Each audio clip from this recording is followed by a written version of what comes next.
Hey everyone, and welcome to a brand new video. Tonight we have 2 hours of horror stories as per usual to help you get ready for the Halloween season.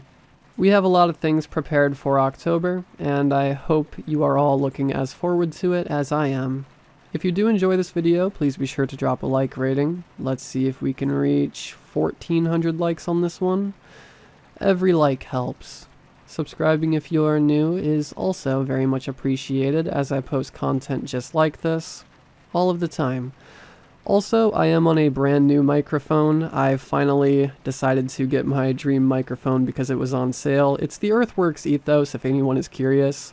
Before this, I used the Electro Voice RE20. It was an awesome microphone. That was initially my dream microphone, and then this one came out like 2 months after I bought that one, because I guess that's just how things go. I'm pretty excited about it, so I hope it sounds good. I think it sounds way more clear than the old one. Not that the old one was bad, I just think this one's way better. I am going to be posting a Q&A video here in a few days, so if any of you have any questions you would like to ask me, feel free to comment below. They can be as personal as you want. Actually, I think it would be more fun if the questions were personal.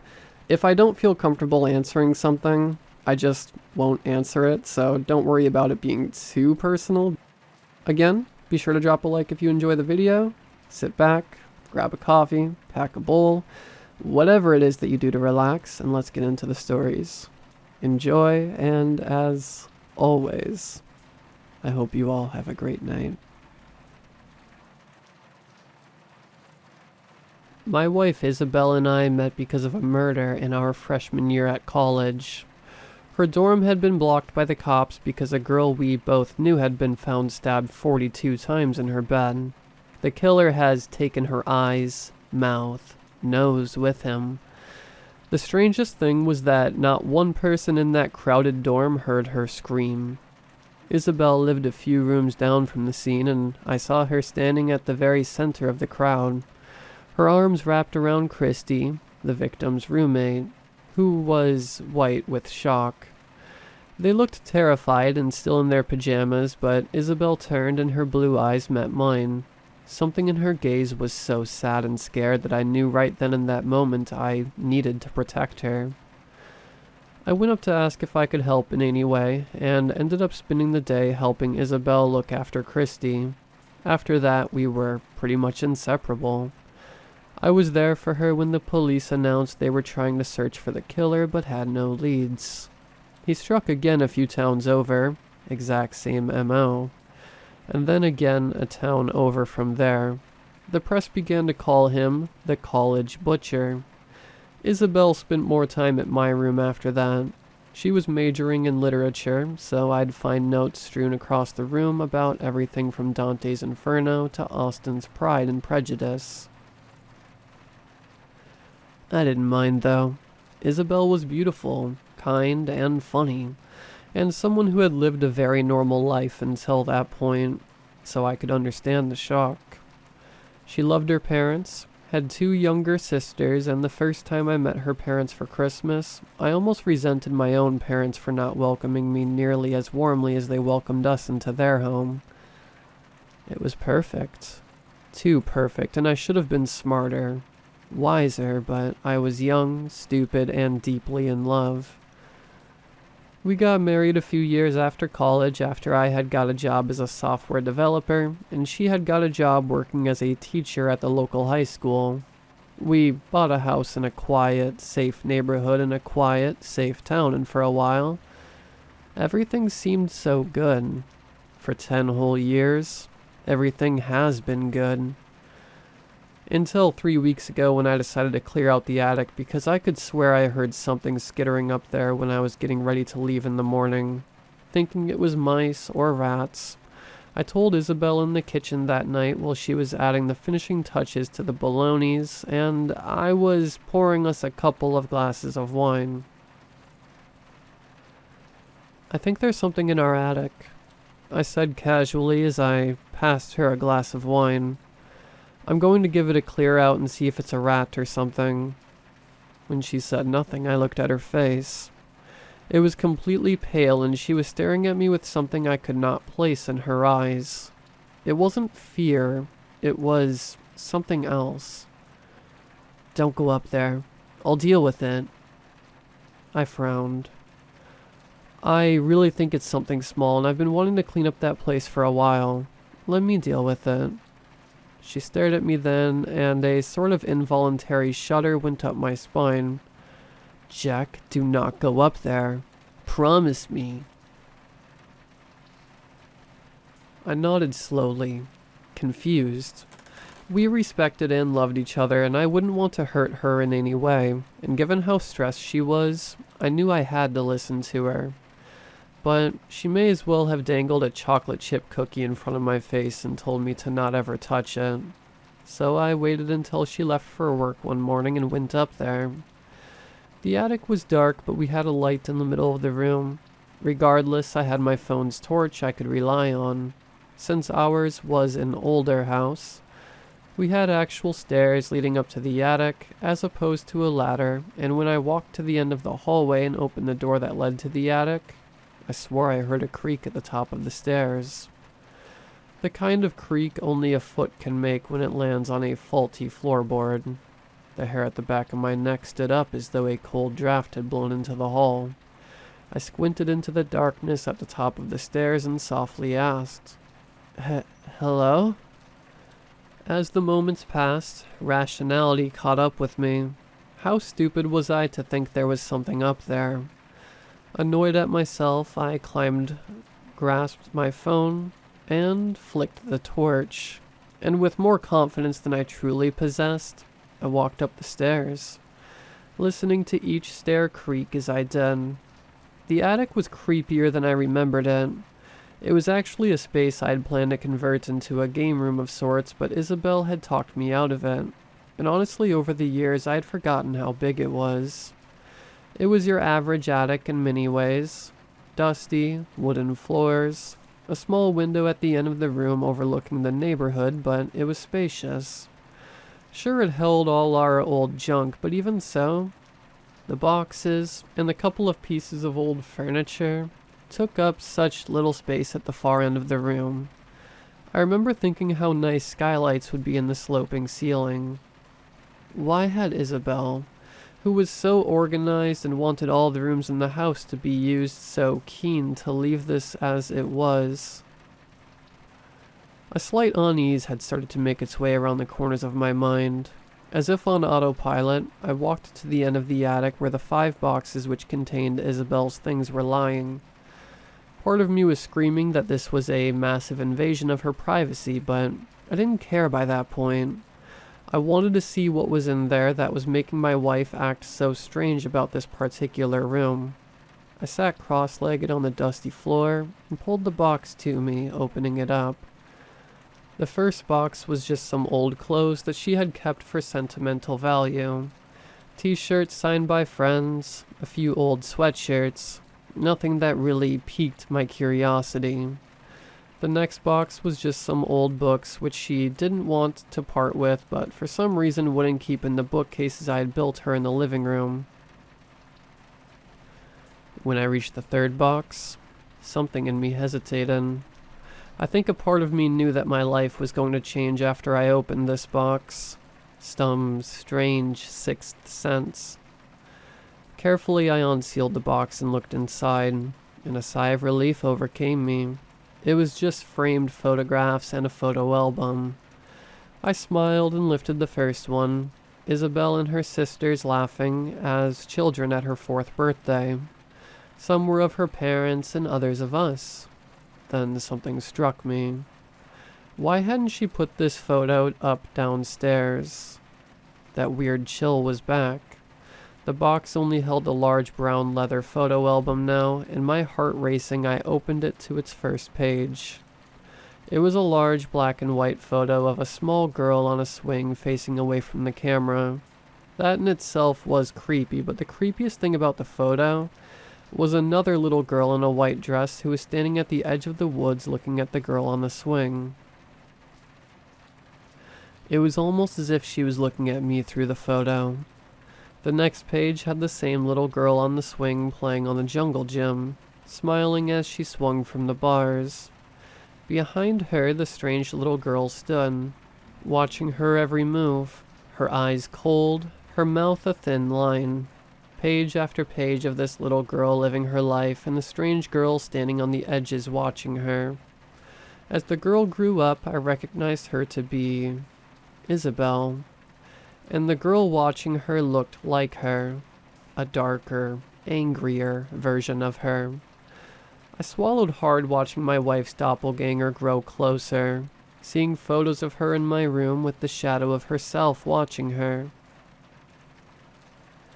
My vision swam and I felt sick. Snapping the album shut, I wedged it under my arm and fled the attic, taking the stairs 2 steps at a time from the attic. As I closed the door and leaned my head against it, I took a slow, shuddering breath. What is going on? That evening, I waited for my wife to come home at the kitchen table, nursing my strongest whiskey in my hand as she walked in through the kitchen door. "Hi, hun," she greeted me with a kiss, and dumping the shopping bags full of groceries on the table. "How was your day?" I paused and slowly cleared my throat. "I found it, Isabel." She was pulling the milk out and was about to turn to the fridge to stack it when I said this. She frowned, putting the milk down on the table. "What do you mean?" I quietly lifted the album off my lap and put it on the table. "This is why you didn't want me to go into the attic, right?" The words came out harsher than I intended them to. She looked at the album, and her face turns pale as though she has seen a ghost. But when she looks at me, she says, "I've never seen that before in my life," and without another word walks out of the room. I chased after her. "Isabel, who is the girl in this? Look at me when I'm talking to you." I grasped her arm and turned her towards me. She slapped me hard across the face. My wife, who wouldn't even raise her voice at our cat when he scratched her, slapped me. I watched in open-mouthed shock as she stormed up the stairs into our bedroom and slammed the door. The album was still in my hand, the weight of it an omen, and that's when I heard it again. The skittering I had been hearing from the attic, except now it sounded like it was coming from our bedroom. "What the hell?" I muttered. That's when the scraping started. It sounded like someone was very slowly clawing at the floorboards above me. My heart began to race as I slowly looked at the darkness at the top of the stairs. Why hasn't she switched the lights on when she went up there? "Isabel?" I called, my voice hoarse with fear. At first there was nothing, but then I heard it. "Isabel." A high-pitched voice mocked from the darkness. My blood ran cold. I was terrified, but the thought that my wife could be in danger was more overpowering. I ran up the stairs to our bedroom door. I found it wide open with no trace of my wife inside. Isabel?"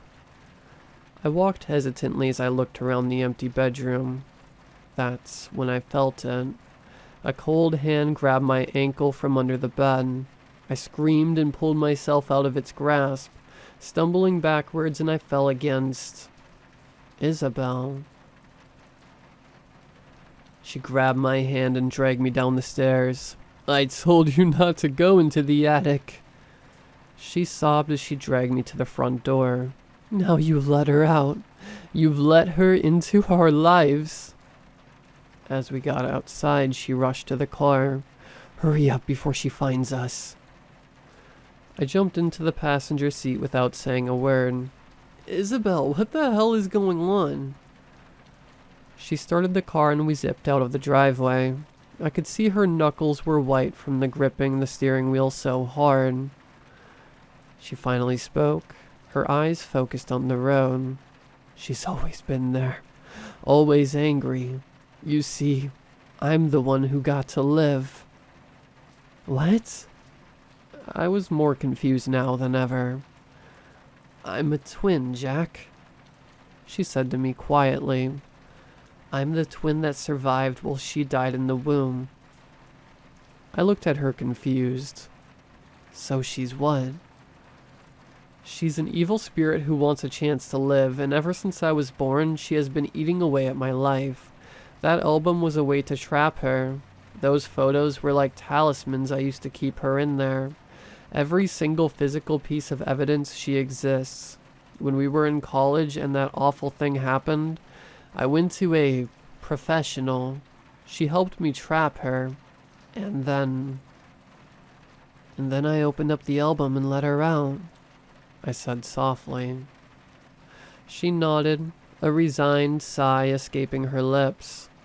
She wants to be me. You understand? She won't stop until she has absorbed all of me. I was quiet.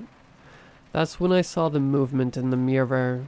Turning around, I saw the thing that wanted to be my wife sitting there, grinning at me. I yelled. Isabel slammed on the brakes. We didn't even see that truck coming. We didn't have a chance. When I woke up at the hospital later, a policeman was standing next to me looking grim. I blearily tried to get up, but my whole body felt like a bruise and I fell back onto the bed breathing hard. Isabel? I whispered. Every part of my body hurt. Where was my wife? Mr. Taylor? The policeman said. I am sorry to inform you that your wife was killed in the accident. The news hit me like a punch in the face. No.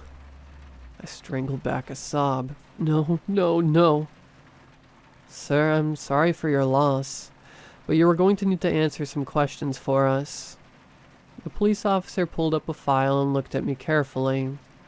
I nodded through the tears running down my face.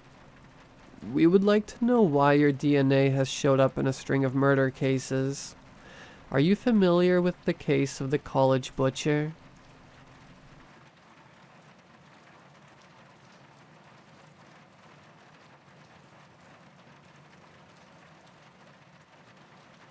I was visiting my parents for the day as it was my dad's birthday. It was a 6-hour drive, but I didn't mind it, as I hadn't seen them in a few months. I showed up and the house was filled with childhood friends that were basically forced on me due to the fact that their parents were good friends with mine. They were all pretty chill anyways, apart from the fact that they all made fun of me in high school and even snapped my glasses one time. However, those days were in the past. I got over it and started to work on myself. I could never help the eyesight, though. I stepped foot in the house and was greeted like I had been gone for years. I felt kind of bad, though, as it was my dad's birthday, and it made me feel like I was stealing the attention from him. He was just probably going to drink with his friends like always, so I'm sure he didn't mind too much. My mom gathered everyone into the lounge, and my sister and I cringed as she pulled out the dusty picture books from the back of the shelf. She was going to embarrass the whole family. While everyone was laughing at the pictures of me as a fat baby, I noticed a man in the background. He wasn't anyone I knew, and realistically, I just thought he was in the wrong place at the wrong moment. Like an accidental photobomb. However, something felt off about it, as if some negative aura resonated off the picture. I just forgot about it because what are the chances he was on the next picture of me? He was. But this time he wasn't looking into the distance like some random bystander. He was looking directly at the camera. His eyes somehow focused on mine, as if he knew where I would be in this exact moment. This picture was taken 12 years ago, so it must have been some funny coincidence. This spooked me a little and sent a chill traveling down my spine, but again, I thought nothing of it. I went to my old room to hide from embarrassment as my mom had pulled out the pictures from when I was in high school, which were the worst years of my life, made evident by the picture that made me want to rub chilies into my eyes, so I never had the opportunity to see them again. I also started to think about the man in the photos, wondering about the chances of him being in the 2 solo pictures of myself, and his eyes being directly positioned to stare at mine when the picture was taken years ago. I never liked selfies. My high school self made me insanely insecure, but just to check, I took a selfie to see if this was just some bizarre coincidence. I opened the picture. My body froze as, in the distance, through my bedroom window, I could see him crossing the street. I ran downstairs frantically and snatched the book out of my mom's hands. Everyone looked at me in shock as sweat dripped onto the page and my hands scrambled to look for my high school pictures. There he was again, and again, and again. My heart beat out of my chest as I put my back up to the wall to take another picture of myself, thinking how could he possibly be in this one if there's nothing behind me. I looked at the picture and he wasn't there. I calmed myself down and sighed a breath of relief. My mom handed me a glass of water and I just played the party through, still a bit on edge about the whole situation. The party had finished and I was just saying my final goodbyes to my parents before setting off back home. It was 3 a.m. and I was only 2 hours into the drive. My parents sure knew how to throw a party. I was definitely feeling the effects of the alcohol, but I was in full control of the car. My parents tried to convince me to stay the night, but I told them I had work tomorrow afternoon. I pulled into a service station to maybe rest my eyes a bit, and started going through my phone. While scrolling, I received a text from this unknown number. I opened it, and to my surprise, it was the selfie I had taken of myself, with my back to the wall. My skepticism made the conclusion it was one of my childhood friends who thought I looked funny in the picture, so I messaged them back with the middle finger emoji. A few more minutes of scrolling later, I got another text from the same number. I again opened the message to see if it was just the same picture. However, I started shaking uncontrollably. I adjusted my glasses to see if I was seeing things, but I wasn't. Tears flowed from my eyes as in the photo. I saw a blood-red circle highlighting the reflection in my glasses. Pure fear engulfed me as what I saw was that same man. I didn't know what to do. This man followed me through every picture of myself. My heart again beating faster as the number texted me. Take another picture.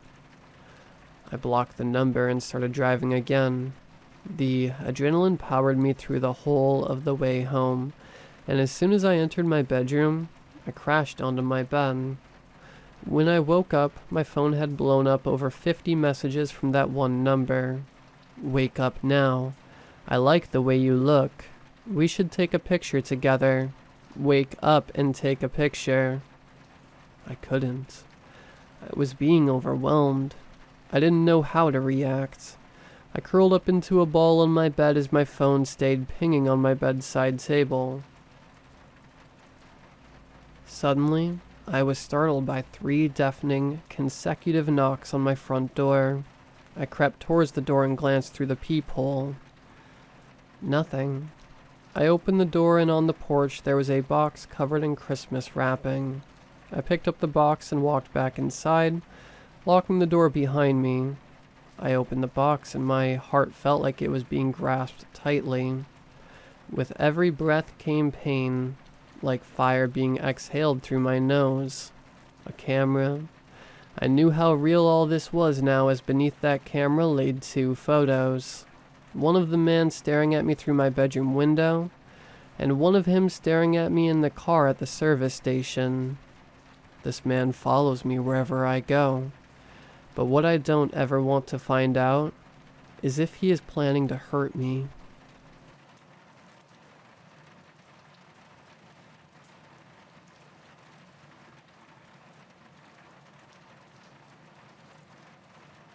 My name is Michael Sully, and me and my friend were the sole survivors of a horrific event. It's been nearly 40 years now, and until recently, I was sure this story would never see the light of day. It was only after my recent visit to the doctor, where I received some very bad news, that I was suddenly struck with a certain sense of sentimentality for what happened. It sounds odd, I know. Don't get me wrong, what happened was horrible, and I would do anything in the world for it to not have occurred. But alas, that isn't possible. What happened happened, and as it stands, I don't feel as if I can let this particular tale be lost to the sands of time. So I'm writing this here, now, in the hopes that, after I'm gone, the tragedy that occurred can be remembered. And, who knows, perhaps others have been through similar things. It would be nice to know I'm not alone. Anyway, I'm getting off track. I'm sure you're itching to hear what I'm on about, right? It all started at a party. I was only 22 at the time, recently returned to university after a long year of traveling the Americas. My friends were glad to see me, and as soon as the weekend rolled around, I could hardly say no to a good old-fashioned night out. Unbeknownst to me, my friends invited friends of their own, and some of those friends asked their own friends to come along. When the day arrived, what began as a small get-together between a tightly knit group of 5 friends had turned into a romping boozer with a group of 11 or 12, half of which I didn't know at all. Although I was a little disheartened at not being able to catch up with my friends as intimately as I had hoped, the company did turn out to be quite endearing. Between 5 hours, 7 bars, and more taxi fares than I care to remember, I drank, made conversation, and bonded with these newcomers. It felt as if, within 1 week of returning, I had, in fact, made more friends than I had in the 3 years of college prior. As the end of the night rolled around, our group exited the final bar, laughing and chatting amongst ourselves. The atmosphere felt giddy and yet very calm, as the small white van we'd called to take us back to the dorm rattled slowly to a stop at the curve. We bid a drunken goodbye to those of us heading in a different direction, and opened its back doors, stepping inside the gloomy interior of the vehicle. The van wasn't quite tall enough for most of us to stand, so we ducked down and laughed as we scraped our heads against the roof until we eventually fell into our seats at the side.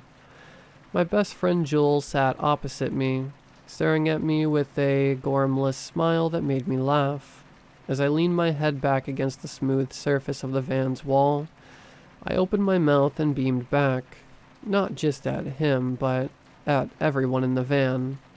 Even the middle-aged, balding driver who turned to us from the front seat and asked where we wanted to go.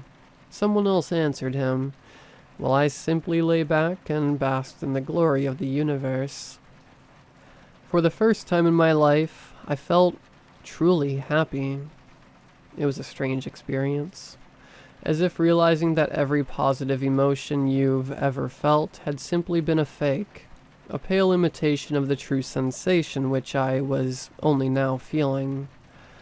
I was so grateful for the present which felt utterly flawless, so hopeful for the future which seemed brighter than ever, and so forgiving of the past which now felt like nothing but a rocky road leading to my ultimate destination in the here and now.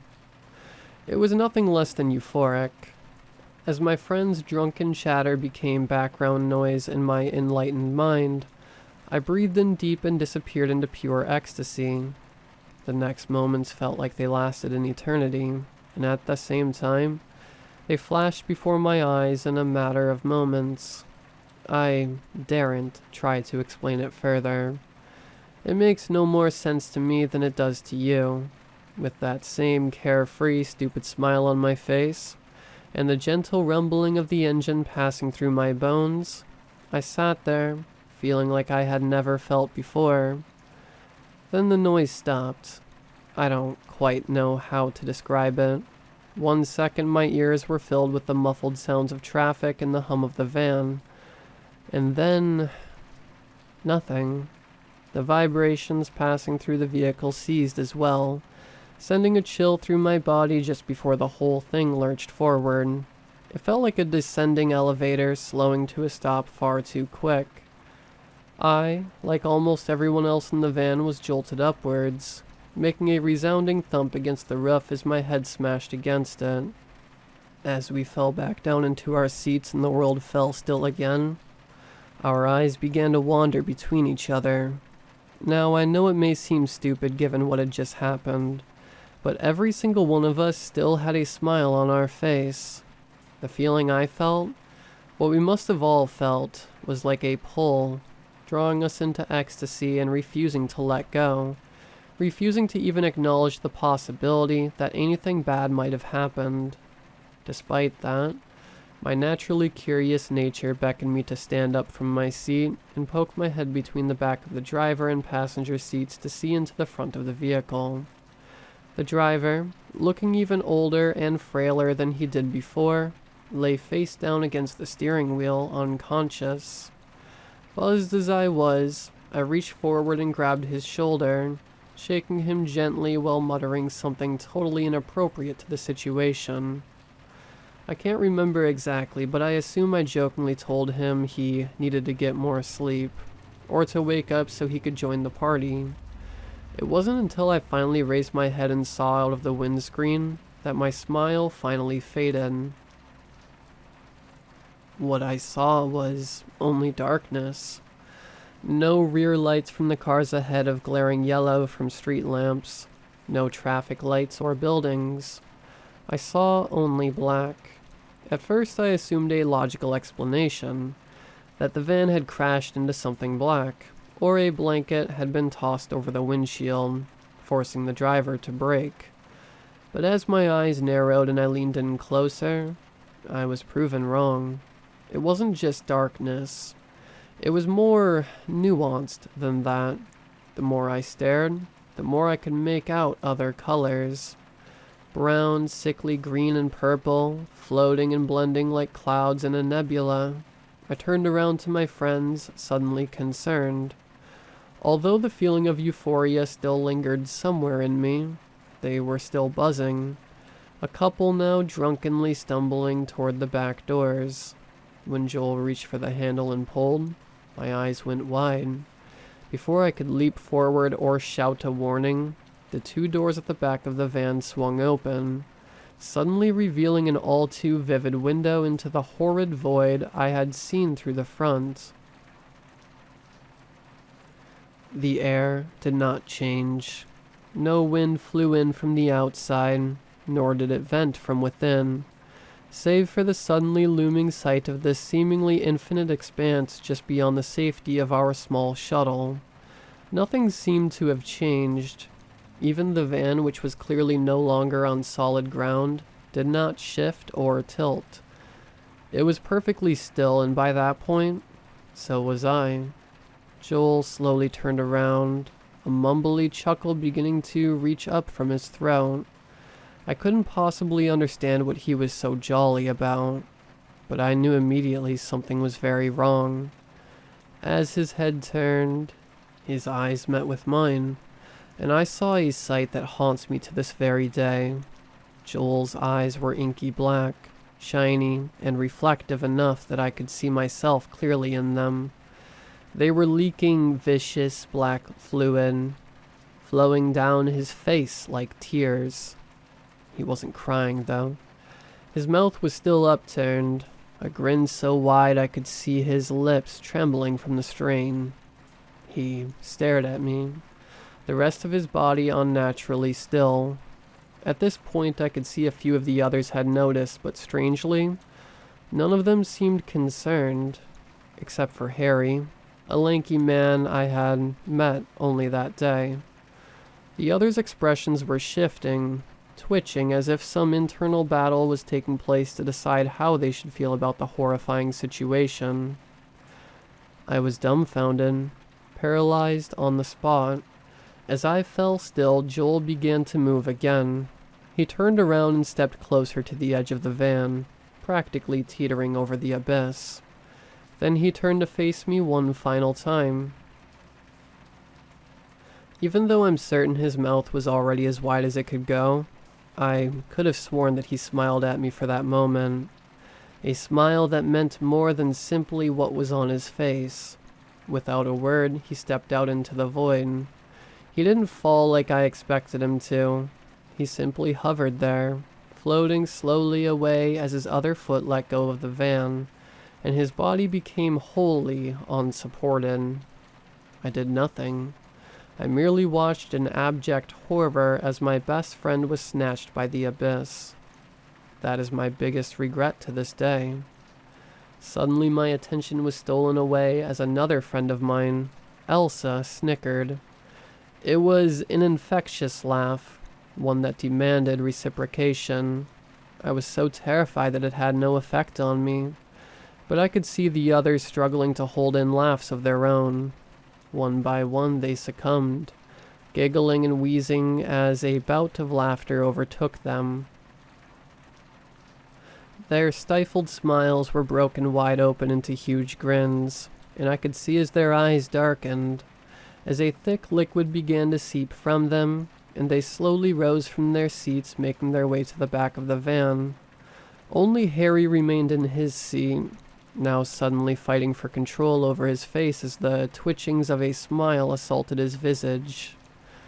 I was frozen, forced to watch as the others stepped out into the void one by one, floating away into the infinite void. Some of them twirled as they flew, others turned around and grinned at me as they mimed swimming through the air. It was entertaining. I know I'll sound sadistic saying that, but at the time, that was just how I felt. Even with all my fear, I could still understand how they were feeling. The world seemed so wonderful in that moment, so much so that nothing could be looked at in a negative way. The void was dark, but it looked comfy. Their eyes were black, an amazingly dark black, the likes of which I'd never seen. I felt the smile begin to rise on my lips, but I quickly pushed it away. I held my mouth tight and blinked rapidly, my heart beating out of my chest faster and faster. As I fought that battle, I saw Harry finally succumb to his urge. He stood, eyes already taken by the darkness, and made his way towards the back of the van. As his foot stepped from the edge, I finally broke free of my shock and dashed forward, grabbing his arm and pulling him back with all of my strength.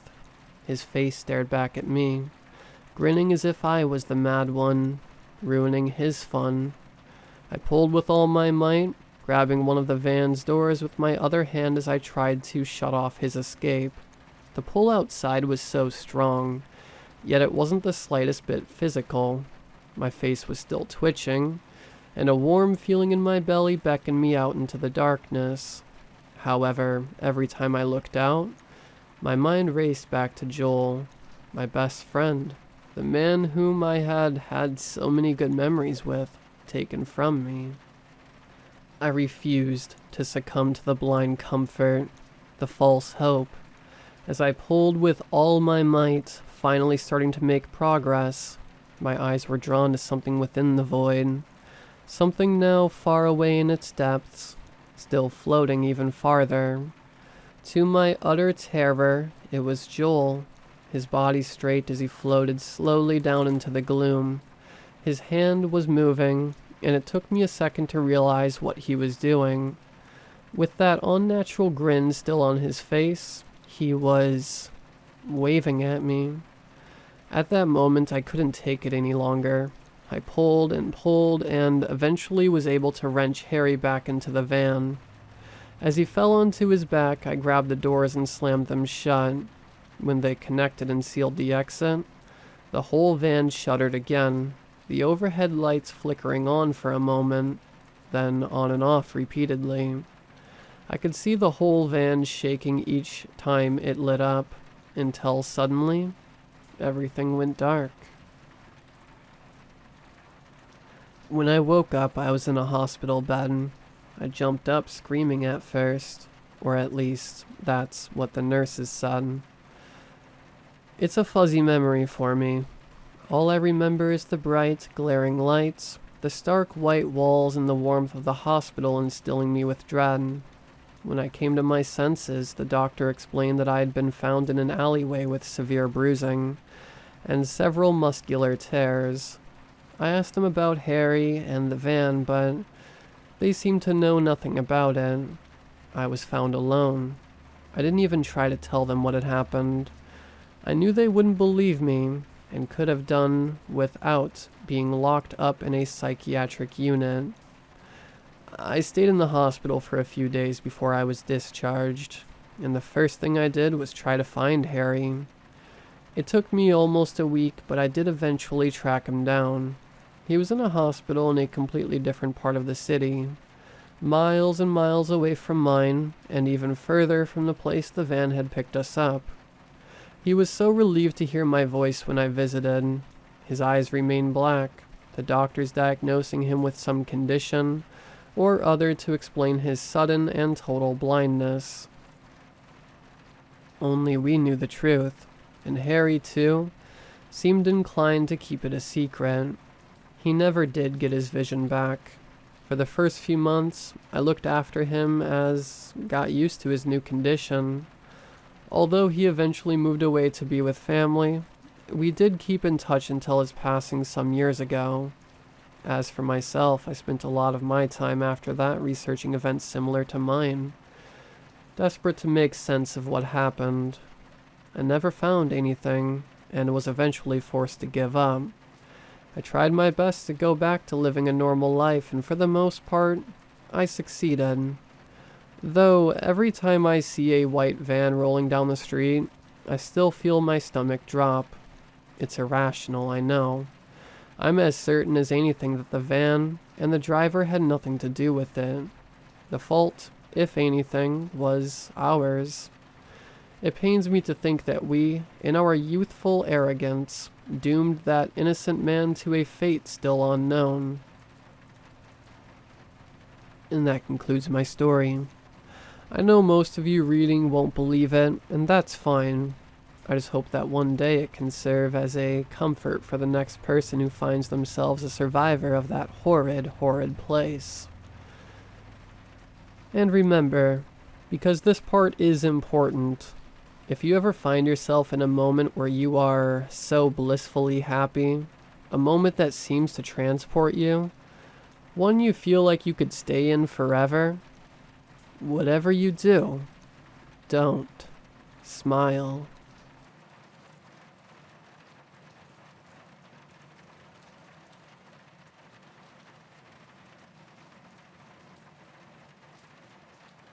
After several failed attempts at guessing the password, I finally connected. It was hard to type this all out, but I need help, and this really seems like my only avenue. I was able to connect to a few other social media sites at first, but they all became blacklisted before I could send a message. I need someone to help me before they realize I've logged on and turn off the internet completely. I don't even know where to start. When I first moved into my apartment, I was so excited to finally get a place all to myself. I've never lived alone. I lived with my parents, and then I went to the dorms at school, and then from roommate to roommate after that. That was the first time I would have a space that would be 100% my own. I could decorate however I wanted, and I could leave the kitchen a mess if I wanted. I was the only one who'd have to deal with the mess. The place itself wasn't too special. It was a studio, but I didn't care because it was all mine. It was an older building, and I noticed the first week I was here that it was quite drafty. The neighbors didn't bother me, though I could hear footsteps and doors slamming at all hours of the night. Lucky for me, I was not a light sleeper, so I only noticed when I was already staying up late. The hot water was short-lived in the shower, but I got into a groove within the first few days, and figured out just when to get out to avoid the sudden cold water that would hit after a few minutes. One of my favorite things about the new apartment was the wall of windows. My apartment building was built on a hill, so my unit was slightly underground, and the ground outside was level with the windowsills. It made a perfect spot for people watching. For the first couple of weeks, I would wake up early, make some coffee, and sit watching the street. Things felt really calm and safe there, and I really enjoyed watching people walk their dogs, or go for a family walk. Then construction started out front. I was super annoyed because the building manager never mentioned it when I was touring. They were doing extensive construction too. They tore up the whole sidewalk, and even the little flower beds that lined the building. Eventually they erected a bunch of scaffolding over the entire front of the building and sidewalk. It was completely closed in and was covered in dozens of copies of the same poster. They all said, "Coming soon." There was nothing about what was coming soon, though. Eventually, I got curious enough to ask the building manager what the deal was with the construction. I mean, I had to go out the back of the building to get in, and out of my apartment every day. It was a real hassle, and there was nothing giving me an idea of how long the construction would be going for. I couldn't even see out the windows at all anymore because the closed-in scaffolding completely blocked them. I would open the blinds to see "Coming soon" on the inside of the scaffolding. That struck me as odd because why would they advertise to just me and the other tenants who were the only ones who could possibly see these posters? So, like I said, I reached out to the building manager. She didn't answer any of my calls. I sent her an email asking her what they were constructing and how long it would take. She replied within an hour and said it was just some light construction, and that it should be done by the end of the week. At this point, it had already been 2 weeks, which seemed a bit more than light construction, but I figured if it was almost done, then no big deal. Then Friday came. Friday morning, I woke up to find all my windows had been replaced entirely. Like, right out of the wall. How they did it without waking me, I will never know. But I'll be damned if instead of windows, I was suddenly seeing mirrors over the entire wall that faced the street. They went from floor to ceiling and had no blinds anymore. I was pissed.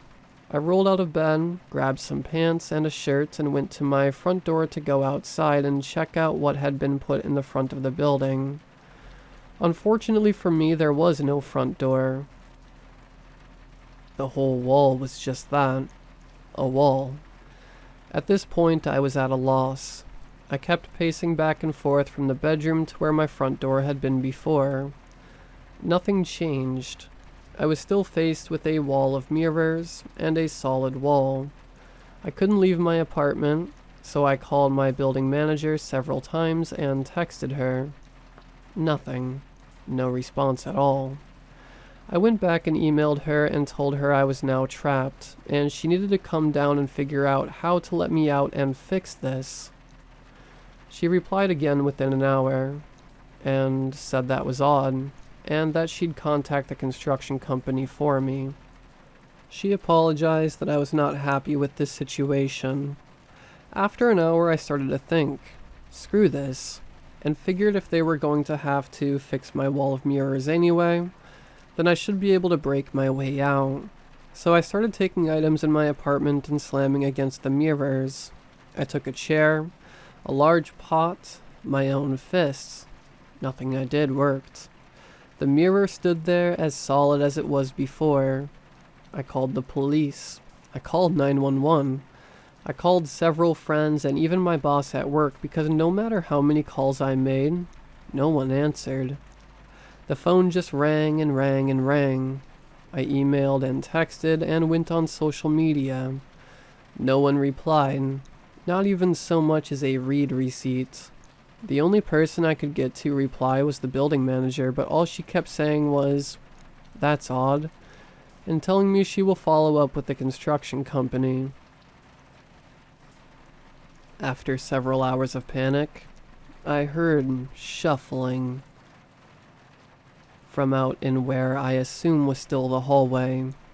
A loud beep could be heard in my kitchen, which shared that wall with the hallway. I walked in to see the fridge had been replaced. I hadn't even noticed. Had it been that way when I woke up? I couldn't remember. I opened the fridge to find it much more well-stocked than I had left it. Did they give me food? I ate what I could and continued to think of ways out of this place. Nothing was really coming to me, and I kept going back to old solutions. I called so many times and the results were always the same. Not one person replied. I tried new combinations of things to throw at the mirrors on the wall, and they stayed just as intact as before. This went on for hours and hours, and at one point, between my 50th and 51st social media message, that my feed wasn't updating. It had all the same posts that I had cycled through all morning. I checked the internet on my phone and realized that I had no cell service. But I was connected to Wi-Fi. I could not for the life of me figure out what was going on, but the only response I would get is the same canned message from my building manager's office. This went on for hours, and eventually I started taking naps to pass the time. At one point, I woke up from one nap, checked my phone, saw no change, and rolled back over to go to sleep. It took several days before I realized I was no longer sure whether the time on the clock or my phone was AM or PM. Did my phone used to say AM or PM? I can't remember, but it didn't now. It's scary how quickly you lose track of time when you have no access to looking outside and can't leave. I can't say for sure how many days it had been. At this point, I guessed based on how often the fridge would be restocked. Seemed that they refilled the fridge every 3 days or so. It was always the same foods. It had to be about 6 days or so, because they refilled the fridge twice. When I woke up to a large box in the living room, how in the world had it gotten there? How did it get there without me hearing whoever dropped it off? I opened it at once, and inside was a card. It stated, "Enrichment Kit." There were a few model airplanes, an old favorite hobby of mine, a deck of cards, some craft supplies, 3 books, 2 fiction and 1 history, and a ukulele with a laminated practice chord sheet. I lost it. I started banging on the mirrors like no tomorrow. I screamed at the top of my lungs. I screamed until my throat was on fire with how sore it had become. It suddenly became very clear that someone was doing this on purpose. Look, the thought had crossed my mind at this point, somewhere on the first day actually, and every time the fridge was stocked all over again. Clearly I was here on purpose, but this box confirmed that I was not going to be getting out anytime soon. It was sometime on day 12 or 13 that something shifted. At this point, I'd been marking the days by scratching them into the wall next to the fridge. I'd gotten a steady routine down. I'd wake up, do some banging on the wall and or mirrors. Then I'd make some food. At this point, I'd take a break to read the history book again. Then I'd spend time trying to refresh my feeds on my phone to no avail. They still showed the same posts I'd seen days prior. Well, on day 12, or 13, still hard to say for sure, I decided to check my Wi-Fi connection again. It was the same as ever, connected to my home Wi-Fi hotspot. I hadn't had a chance to change its name from the generic string of numbers and letters. Instinctively, I clicked on my hotspot name. That's when, for the first time, I saw other Wi-Fi networks. I can't believe I hadn't thought to check this before. The list was short though. There was only one option besides my own Wi-Fi to choose. I couldn't connect to it no matter how many times I clicked on it. At first I thought the name was a joke. I'd read the name several times before really thinking about what it said. When I did finally realize, I lost it all over again. I bloodied my knuckles pounding on the mirrors. Then I kicked until my toenails cracked, and my feet were swollen and bloody. Wincing from the pain in my hands, I picked up my phone and looked once more at the Wi-Fi hotspot name. It said, Human Exhibit Guest Wi-Fi. As I mentioned earlier, it was at this point I was able to select the Wi-Fi hotspot, and it asked for a password. It took me so many tries, but I eventually guessed it right. It was preserve at 1ON. I was able to navigate to a few social media sites.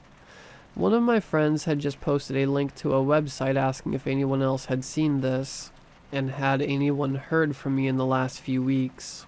I'd never heard of that site before this moment. When I clicked on it, I saw my own apartment on live stream. I watched as I stood and walked around in my apartment, and the me in the live stream moved at the same time. I started typing a message asking for help before the connection broke and the web browser said that the site was blocked. I tried several other sites, and all had the same results. As soon as I tried typing a message to someone, the connection broke. So I typed out this message in my notes so I could post it quickly on this site, which is the last one I'm still able to get to on this Wi-Fi. Someone please help me. I don't know who made some exhibit out of my home, but it's not right. I need to be let out. If you are out there, please reply. Don't leave me locked in here like this. Can anyone help?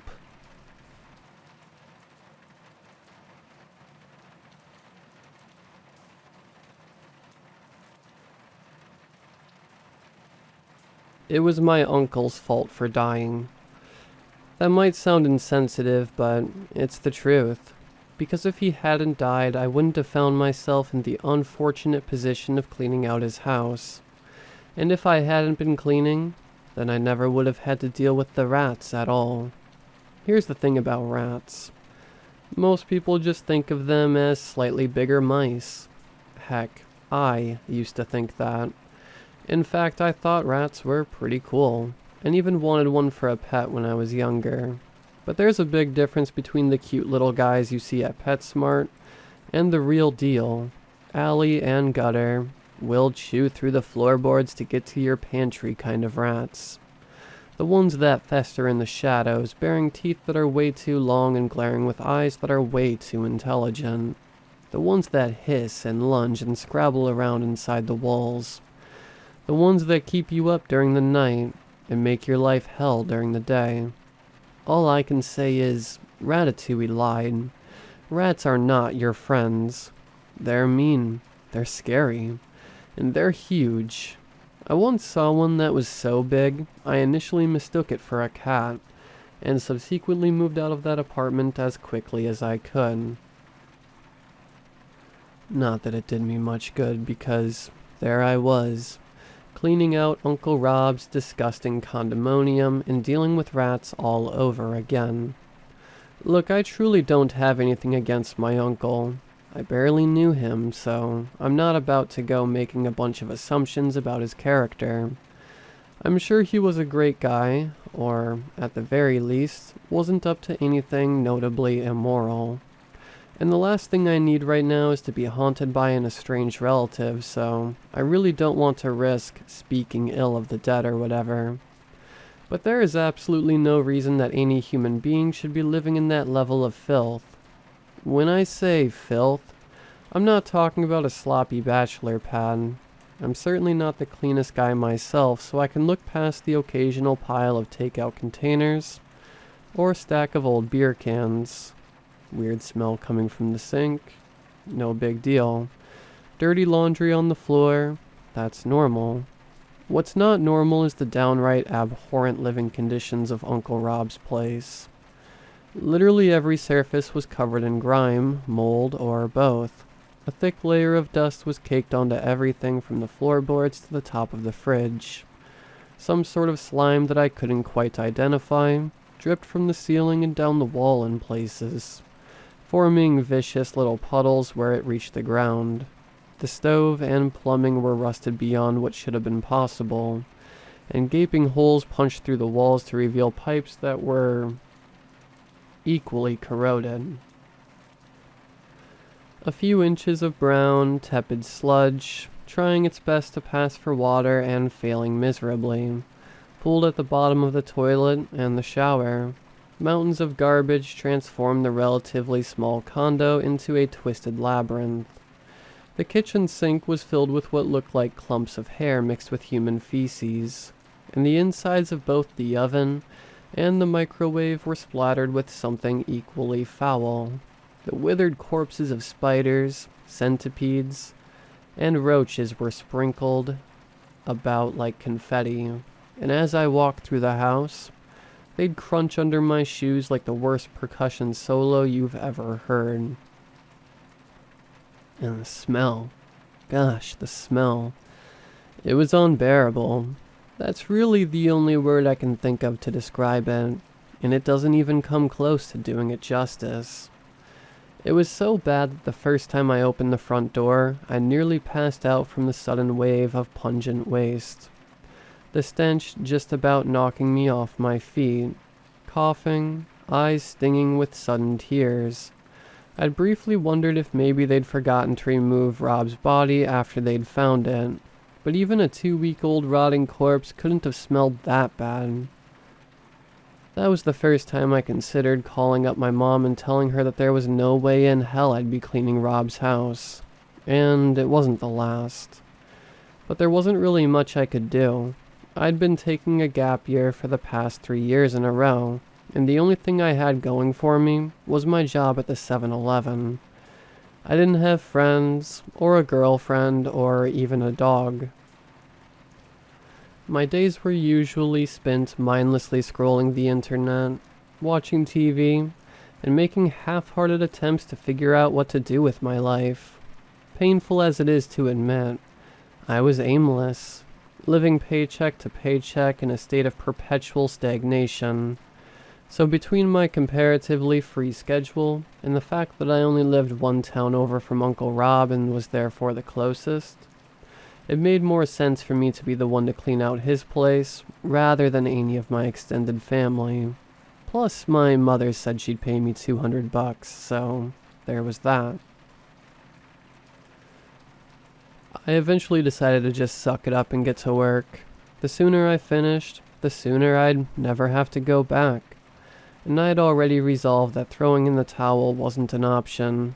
I didn't want to give my family one more reason to make disappointed comments about me behind my back. Maybe completing this task would be a step in the right direction, or at least a tally in the not completely useless box. I just needed to get it over with. It wouldn't take too long, right? It wasn't like I was getting the place ready to sell or anything.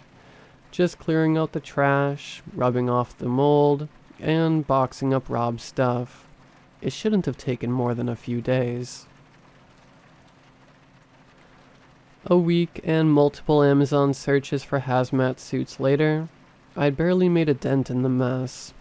To make matters worse, that dent was just enough for me to finally start noticing the rats. Before, there'd been enough junk piled up everywhere that I wouldn't have noticed a moose if it was standing right in front of me. Not to mention, most of my conscious energy was going towards keeping myself from keeling over from the stench. Airing out the place wasn't working, and neither was Febreze. The only thing that mildly dampened the constant, sledgehammer-like assault on my olfactory nerve was my rapidly dwindling supply of face masks, left over from the pandemic. I guess the pandemic was good for something after all. But as I gradually filled garbage bags and dumpsters, slowly but surely reducing those disgusting mountains of hoarded filth into molehills, I began to catch glimpses of them. A thin tail whipping around the corner of a teetering tower of moldy magazines, beady red eyes gleaming from between torn strips of wallpaper, before suddenly winking away.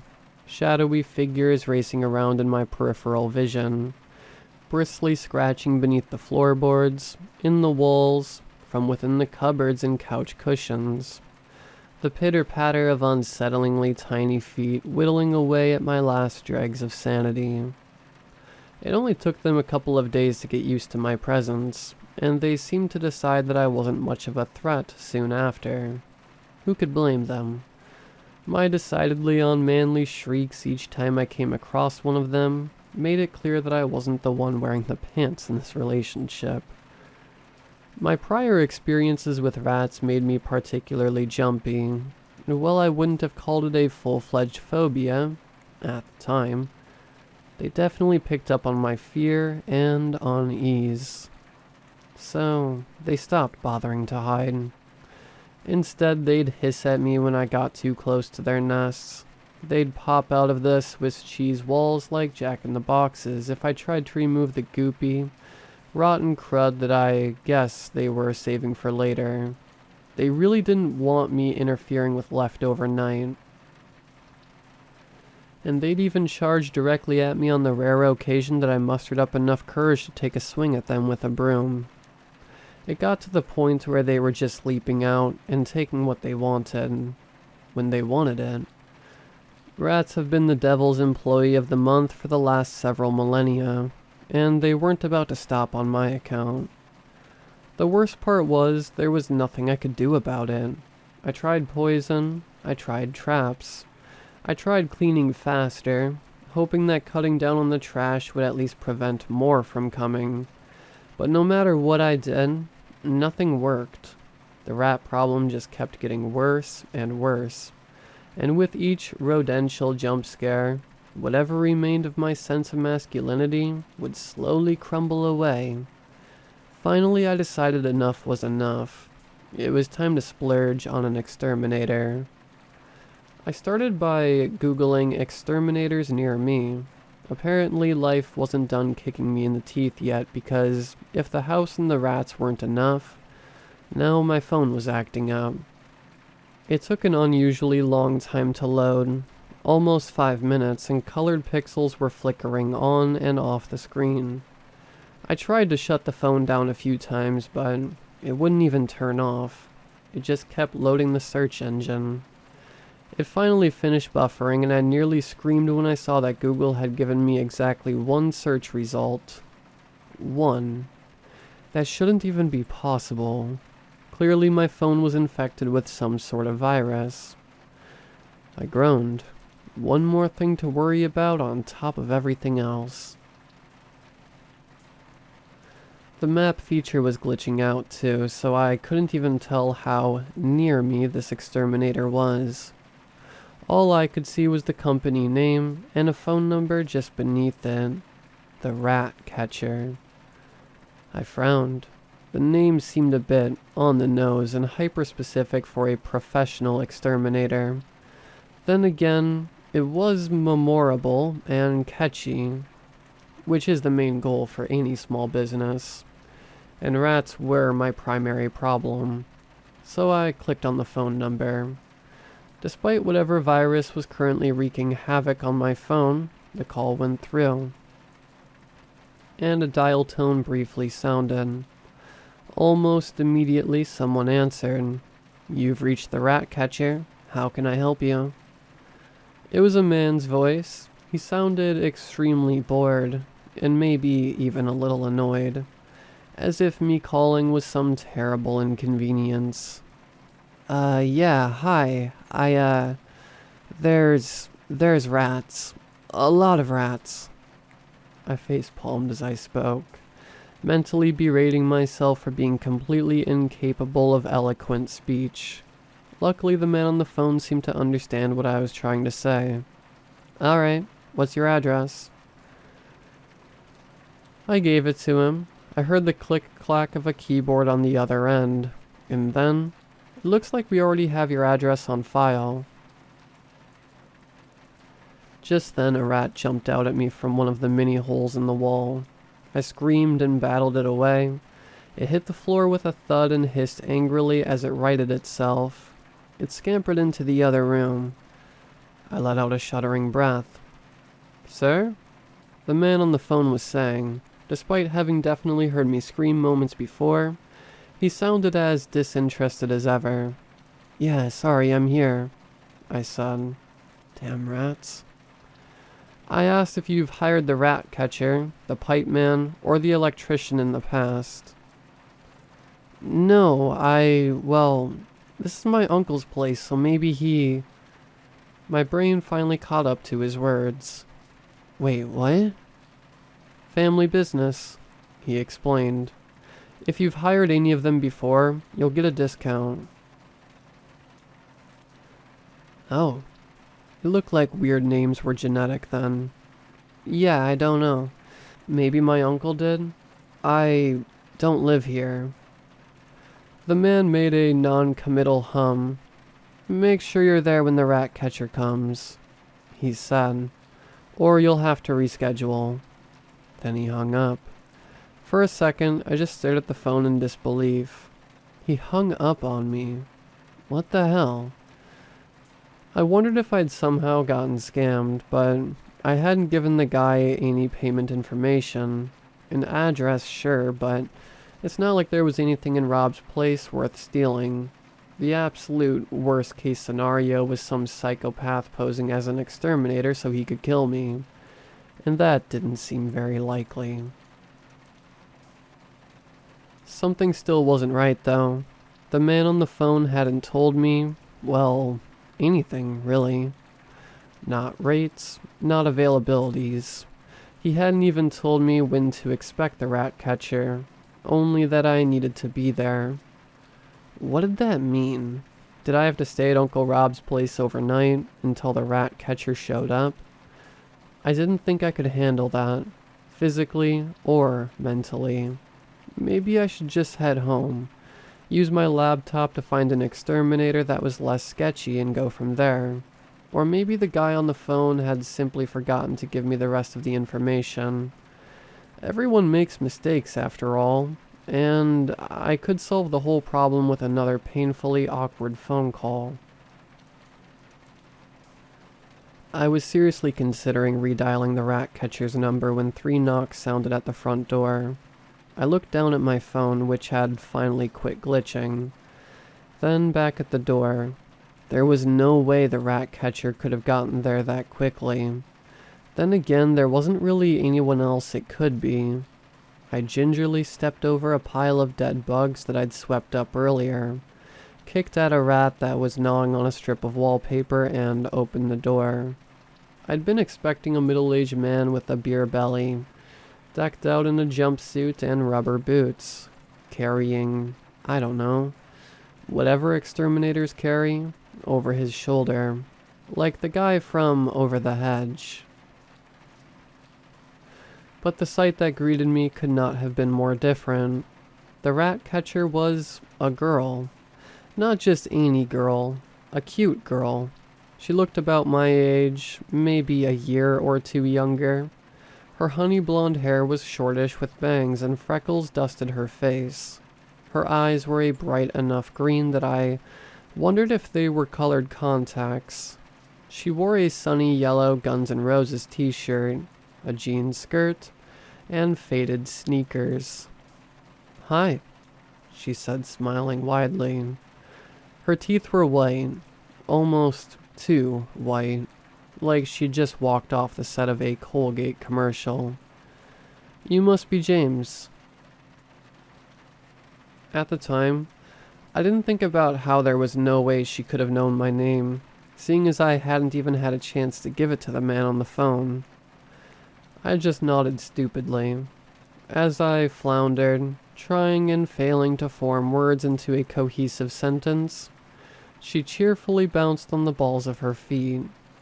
"You're the Ratcatcher?" I finally stammered out.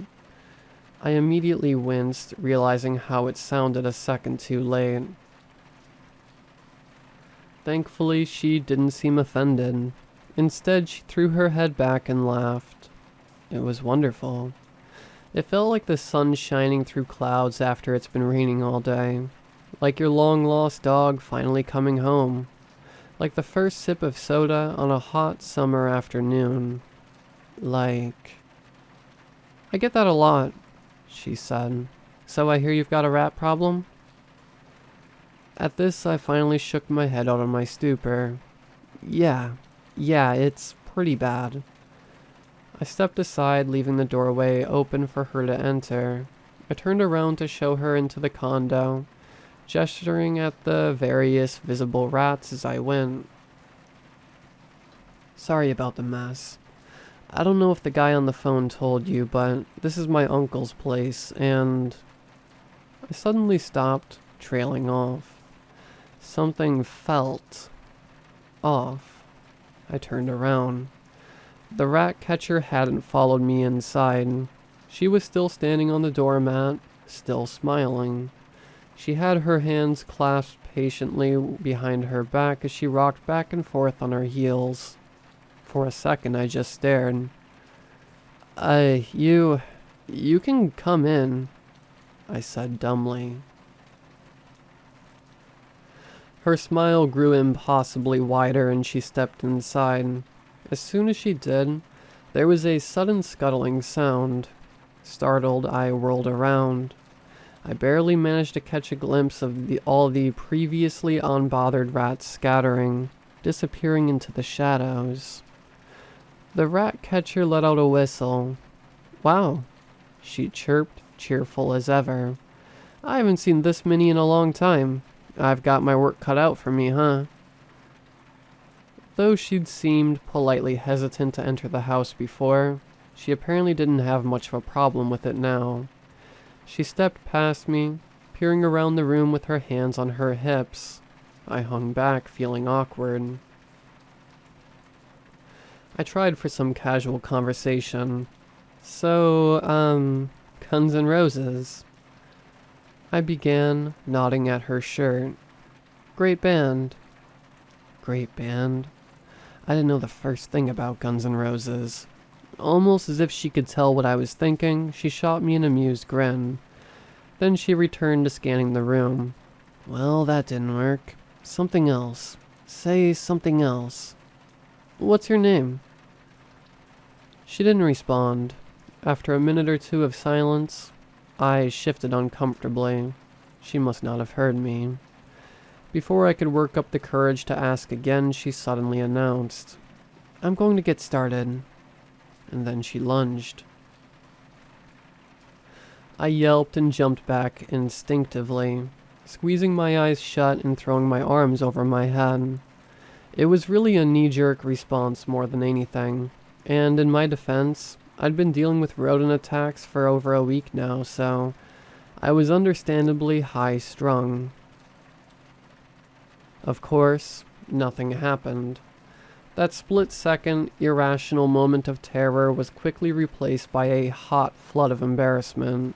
As I prepared to give an undoubtedly pathetic excuse for my overdramatic reaction, I slowly opened my eyes. I wish I hadn't. The Ratcatcher was still standing in front of me, rather than the tense, alert posture she'd held while searching the room only moments before. She'd returned to looking casually relaxed. When I met her gaze, she giggled, all sunbeams and butterflies. I couldn't smile back, though. I could barely tear my eyes away from her hand, or rather, the thing in her hand. A giant rat squirmed and writhed in her perfectly manicured grasp. I was gaping. I knew I was, but I couldn't stop. She just grabbed it. And she didn't seem the least bit bothered by it, either, even as it frantically squeaked and twisted its head, trying to sink its yellow fangs into her delicate skin. How? I started, fumbling for words. How do you... She simply shrugged. In the dimness of the condo, her eyes seemed to glow an even brighter green, the way a cat's do when the light hits them. When you've been doing this for as long as I have, she said, you pick up a few tricks. She winked at me, and then she bit off the rat's head.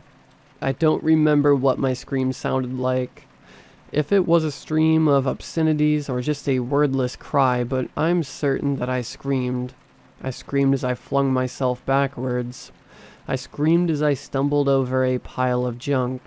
And when I landed flat on my butt, Staring up at the creature that couldn't possibly be a girl, I was still screaming. The Ratcatcher paid me no mind. In her hand, the rest of the rat was still twitching, blood spurting from its neck and sending small droplets raining down on my uncle's grimy floor. Her chewing was an awful sound, tiny bones snapping and flesh squelching, and blood ran like a river down her chin. 2 more bites, and then her hands were empty aside from the blood stains. She swallowed and wiped her chin with her arm, smearing a crimson streak from her elbow to her wrist. She licked the blood from each of her dainty fingertips. Then she glanced at me, head tilted to the side curiously, one eyebrow raised. When she spoke, her perfectly white teeth were tinged red. "You alright, James?" I didn't respond. I couldn't. I just kept opening and closing my mouth soundlessly. A fish out of water. My heartbeat pounded in my ears. My entire body was shaking, trembling like a leaf. I wanted to run.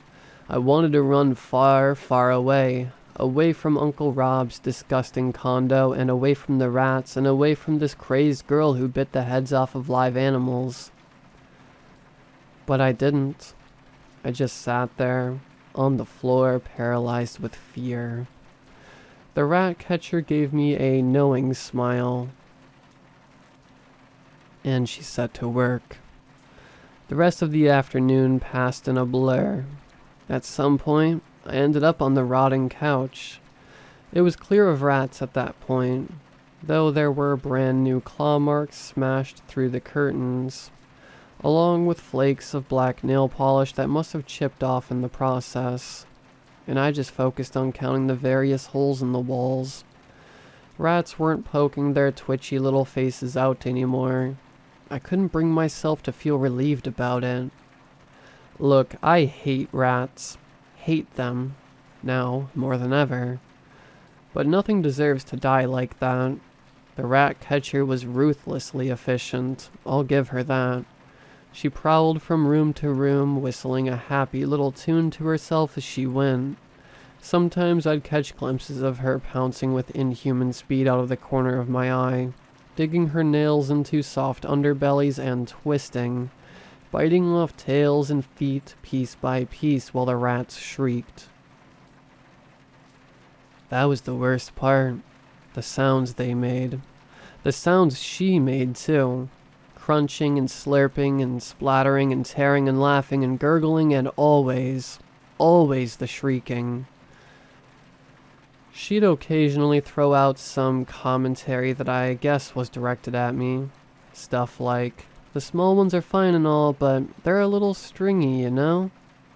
And, "I like it when they're not afraid. It's more fun when they think they have a fighting chance." And, "My brother's come out this way before, but not in a while. He hates rats." And, "Aw, babies. You sure you don't want to come take a look, James?" I didn't. I really didn't. Finally she finished. She stood in front of me, bouncing on the balls of her feet just like she had on the doorstep when she'd first arrived. Her yellow shirt was splattered with viscera, none of it her own.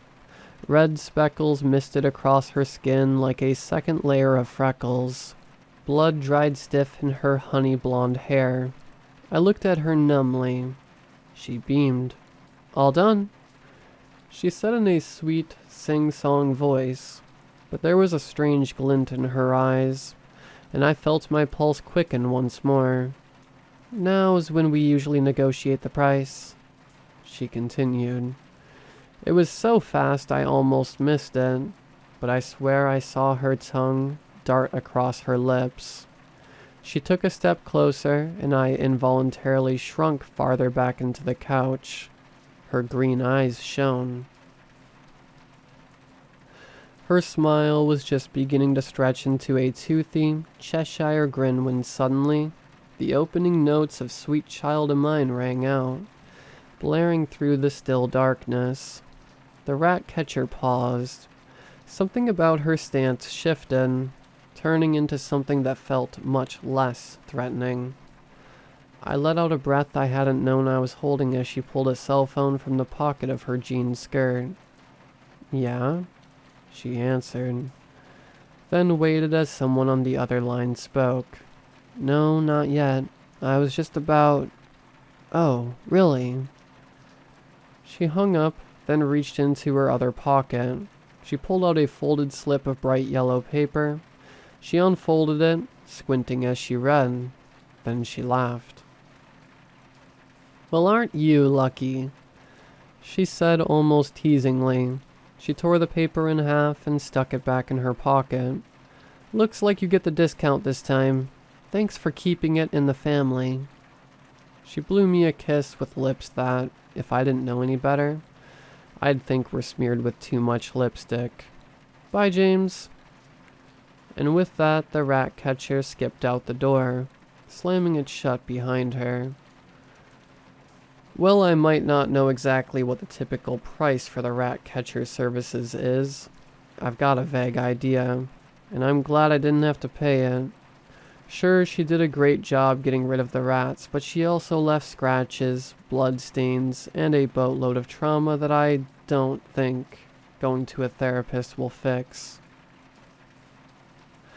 I guess it could be worse. Even if I could find the Ratcatcher online, seriously, it's like she disappeared off the face of the internet. And even the phone number is gone from my call history. I'd be too chicken to leave a low business review. What would I say anyway? 1 out of 5 stars. Made a mess. Almost killed me. As if anyone would believe me. I know I wouldn't. At the end of the day, I'm really just lucky to have escaped the encounter alive. Not as lucky as I could be, though, because I think I've finally figured out what made all those holes in the walls. See, it looks like poor old Uncle Rob needed a plumber at some point, and going by the long, grasping arms that are now reaching out from every pipe and drain and faucet, it's not too difficult to guess who he called. I'm pretty sure I know why Rob's place was such a mess when I got here, why he never did anything about the rats. After all, her brother hates rats.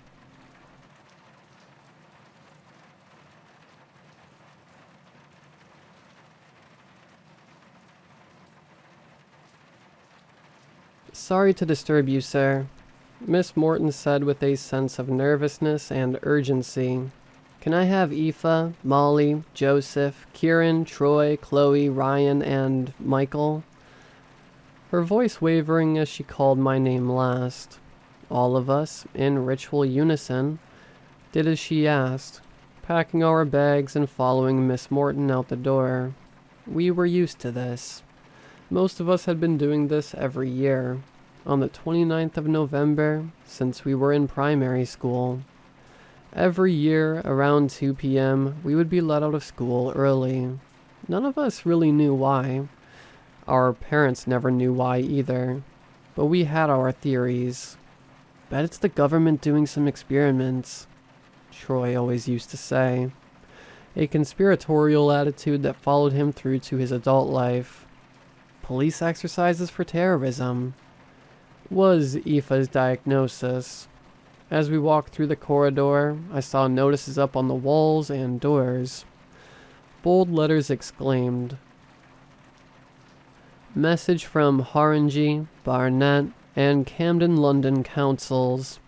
Residents of the following Trafford-on-Thames areas: Wolverhampton Street, Barnet Street, Fallowfield Crescent, Scarisback Avenue, and Griggs Road. 4 p.m. curfew, 29th November 2012. Ensure all doors and windows locked and curtains closed." "Bit dramatic," Ryan said sarcastically as he glanced over at the poster. "What's your theory on all this?" "Police exercise?" I replied. I didn't really have any theories of my own, and I didn't really care. I was just happy to be out of school early, and my mind was more focused on getting home to play some video games. "Any plans this evening?" I asked Ryan with the same courtesy he'd given me. "Probably just finished watching Breaking Bad, to be honest." "You?" "Probably play some Borderlands too. I don't know, I'm gonna be home alone. Mom and Dad have gone to Cornwall for the next few days. Romantic getaway." "House party?" Ryan said with a laugh. "You wish," I clapped back. "Not today of all days especially."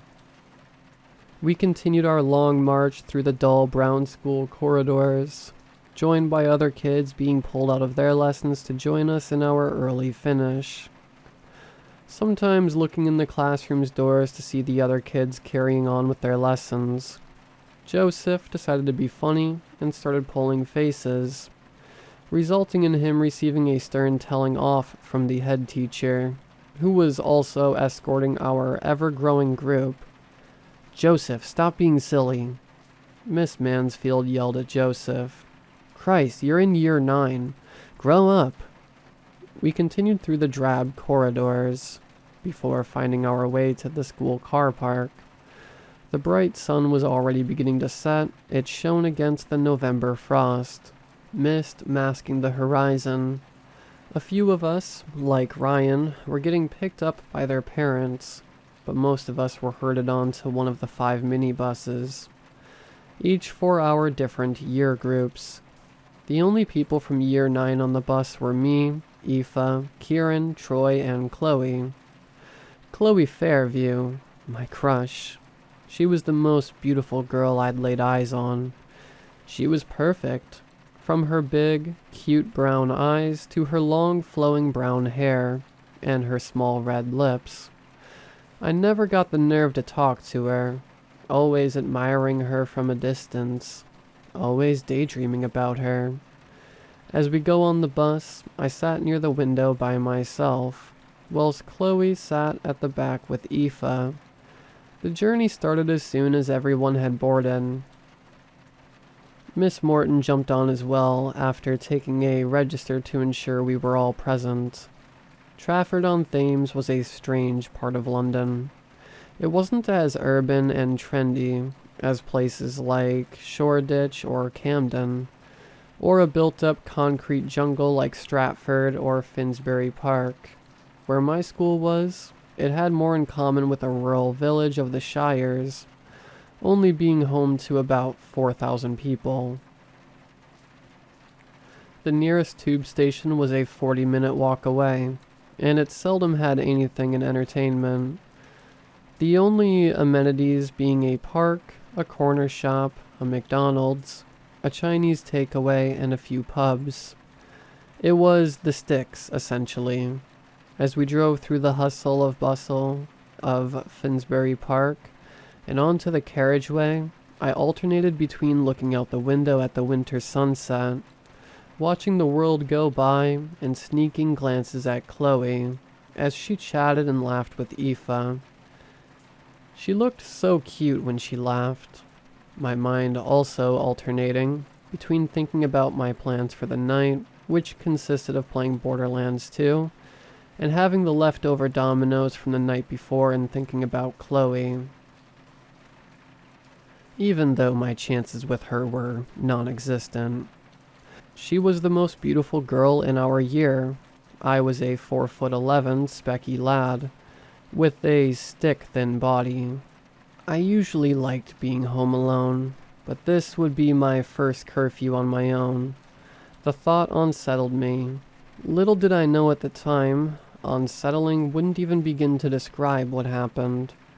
Before we knew it, our bus hit its first stop at Griggs Road, with Troy departing, still laughing from whatever joke Kieran had told. The Scarisbrick Avenue, Aoife's stop, in which she waved at Chloe with a farewell smile. Then Barnett Street, in which Kieran departed, leaving me and Chloe as the only two on the bus. I really wanted to talk to her. My heart was pounding. A part of my brain sang, "Go for it, Michael. Go for it, lad." And a bigger part of me screaming, It's pointless. You've got no chance. My internal dialogue continued bickering before I noticed I was staring at Chloe. She noticed too. I quickly averted my eyes in sheer embarrassment, making Chloe laugh. Not a mean-spirited laugh, but a happy bellowing laugh, as I, one of her friends, told her one of those jokes that would cause an entire group of people to lose their stuff too. My cheeks were absolutely hot red. If I could have seen myself, I imagine I'd look like a bloody strawberry with spectacles. She stopped laughing as I looked back, and she gave me a warm smile. My heart felt like it was on the brink of imploding. I almost breathed a sigh of relief as the bus stopped at Fallowfield Crescent, Chloe Street. "See you tomorrow," she said with a smile, with my response being a pathetic and awkward wave. My heart rate slowed slightly as the minibus hit its final stop. Mine, Wolverhampton Street. I alighted the bus and headed to my home, making sure to lock the door behind me. I headed into the kitchen and took a slice of cold leftover pizza from the fridge. As I closed the door, I noticed a note attached to it. "Help yourself to the pizza, and remember to lock every door and window, and draw the curtains. We'll be back Monday. Love, Mom." It was 3 p.m. now, giving me an hour to lock everything before the curfew.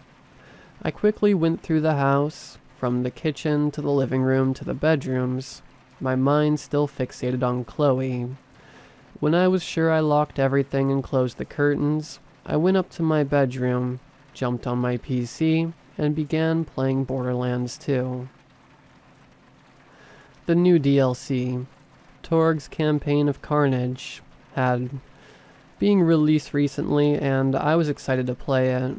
After a few hours of killing mobs, completing quests, and a few hits at trying to get legendaries from bosses, I was feeling a bit peckish. It was about 7:30, so I went downstairs to get the rest of the leftover pizza. For some reason, on my way back up, I went into the living room and looked through the gap in the curtains. The dark streets outside were lit by streetlights, the November mist dimming their rays. Just as I was about to turn around to go back upstairs, I saw it.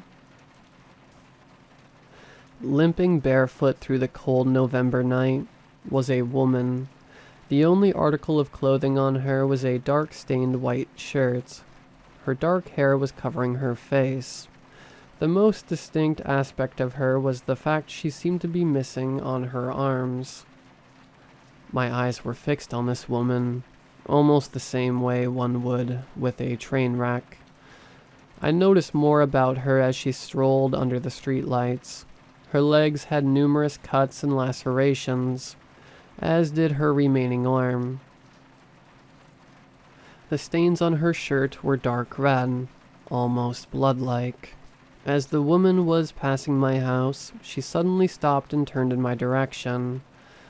My heart dropped, my stomach knotted, and I felt the color fleeing my face with the speed of cockroach exposed to light. The woman moved the hair from in front of her face to reveal she had an ear-to-ear grin.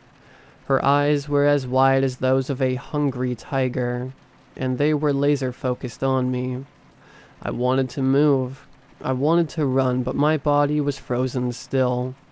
A part of me thought she was a woman who just happened to be locked out during the curfew, and another part slowly realized this was why we had the curfew. As that thought entered my mind, with an unnatural speed that no creature, fictional or real, could muster, the woman ran to the window. I almost fell over in fright, dropping the plate of pizza. My senses came back to me and I sprinted up the stairs, adrenaline pumping through my veins. As I ran, I could hear that creature tapping on the window with desperate fervor. the sound getting quieter as I approached the safe haven of my room, engaging the lock on it for good measure. As I sat down on my bed, I heard the door knock. "Please let me in. I've been kicked out. I need somewhere to stay during the curfew." A dainty voice cried out as the door knocked again. "Please." The voice trailed off. "Let me in." An almost cackling, screeching voice bellowed with caustic rage. As the knocking on the front door got louder and more aggressive, I could hear movement around the side of the house, and the sound of the gate that leads to the back garden rattling, almost as if something was climbing over it. "Please let me in." The voice reverted to a dainty damsel in distress, an almost sweet quality to it. "I'll be all right," I said out loud, the adrenaline starting to dissipate. Yes, this woman would be annoying and frightening, but there's no way she could get in. Everything was locked. "I'm safe." My heart dropped when I heard the distinct sound of the back door opening. Some words left my mouth involuntarily.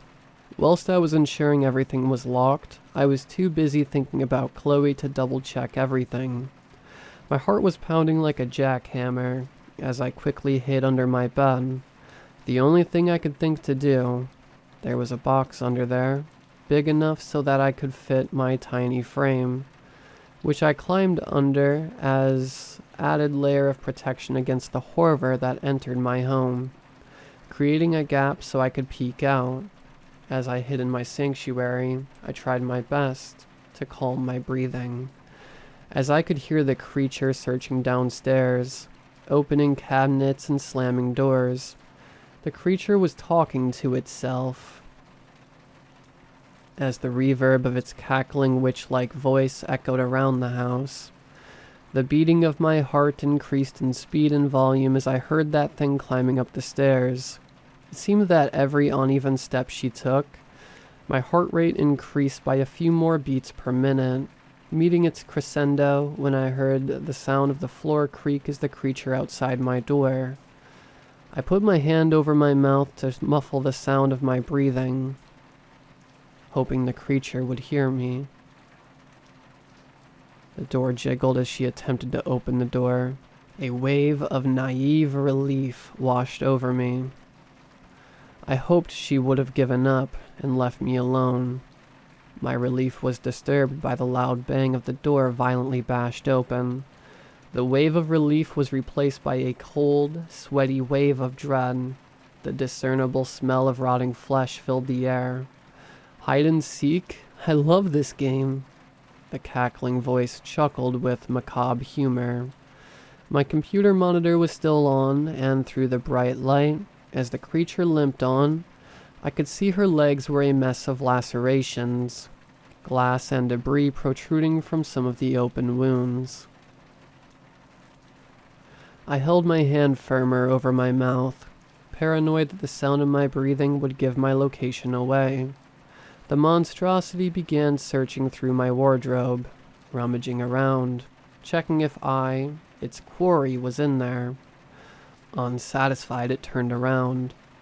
I could see its mutilated legs face in my direction as the creature slowly crouched down. As it did so, I noticed that the fingers on its singular arm had razor-sharp, long claws on them, almost Freddy Krueger-like in a twisted way. The creature crawled under my bed, looking around with its sunken-in, insane eyes, searching around like a predator hunting its prey. "I can smell you," the creature said in a low, creepy sing-song voice. As it got closer, I noticed that what I thought was a smile earlier was the farthest thing from the truth. The creature's smile was instead a deep ear-to-ear Chelsea grin, sliced into its face. Its lips were also removed, exposing its chipped and rotten teeth. The stench of decay intensified as the creature got closer to my hiding place. The relentless beating of my heart was the only sound I could hear as the creature's eyes met mine. glowing with sadistic madness. For what felt like hours, the creature stared. I couldn't take my eyes off it. That's it. I'm going to die. I'm dead, was the only thought that filled my mind as the creature continued to stare, its smile seeming to grow wider, its rotten halitosis almost making me vomit. Suddenly the creature simply got up from under my bed and walked away, searching the other bedrooms before I heard it walking down the stairs and leaving through the back door. I didn't dare sleep or move until the sun had risen. At 8:30 the next day, I arrived at school, sleep deprived and still shaken up from the night before.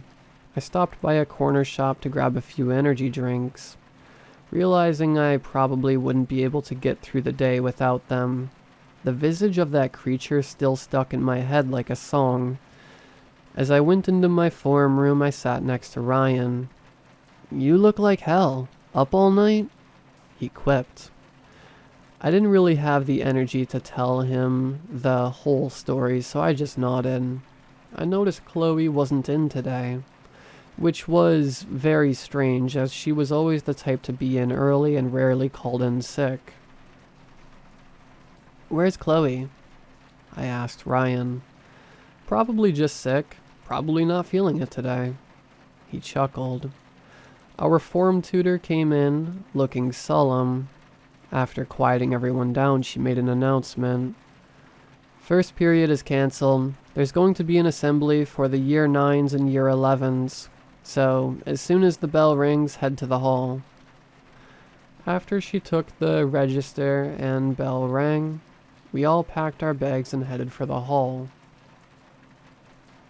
The assembly hall was absolutely filled by the time we got there. At the front was the head teacher, Miss Mansfield, our head of year, Mr. Burke, the deputy head teacher, Mrs. Descopta, and 2 police officers. My heart began to sink. The color in my face drained. My gut feeling was telling me this had to do something with Chloe. And that creature. We all sat down, a rapt audience. "Good morning, year 9, Miss Mansfield said. She was struggling to find the words for her announcement. The feeling in my gut intensified. "I have some really bad news," she finally announced, surveying the room, momentarily locking eyes with me for a second. "Chloe Fairview is currently in the hospital.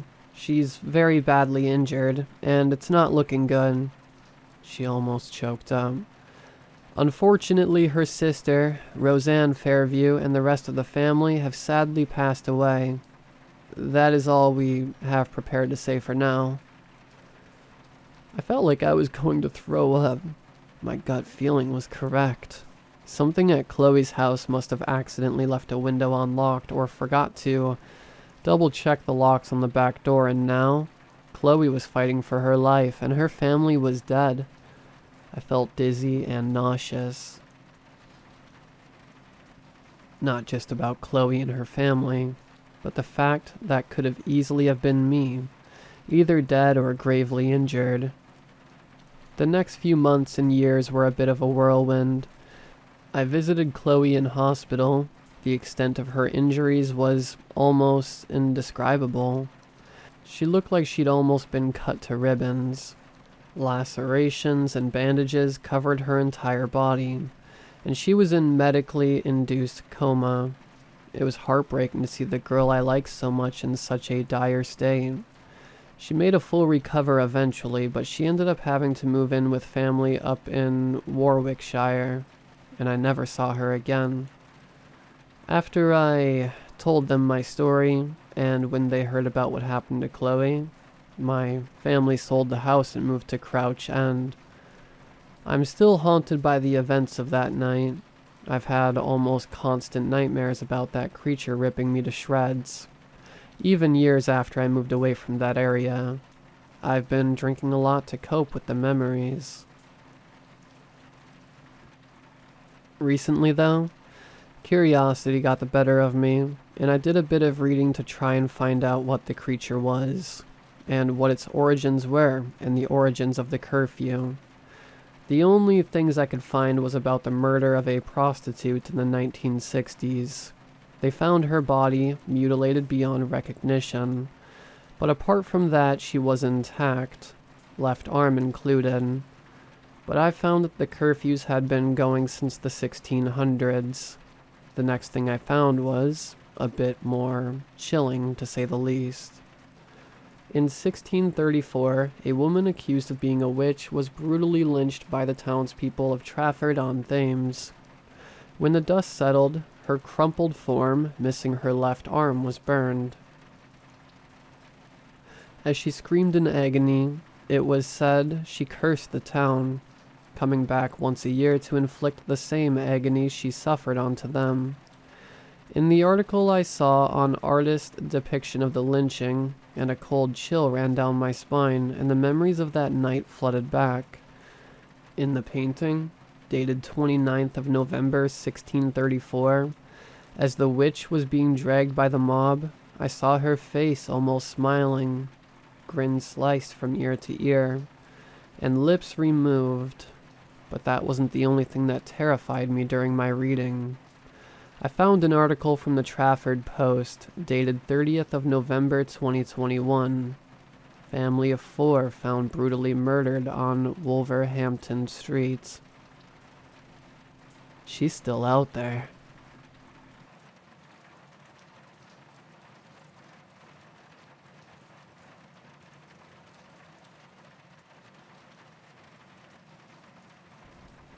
So I've been home alone for the past few days. Grandparents out of town, dog with a sitter because of my long hours. This is usually fine, but lately something has been different. Yesterday when I got home from work, the back door was unlocked. I could have sworn I locked it when I left, but it's a sliding glass door, so I brushed it off as me not flipping the lock latch far enough. I forgot about it and went on with my night. I smoked a bowl or two, made some dinner.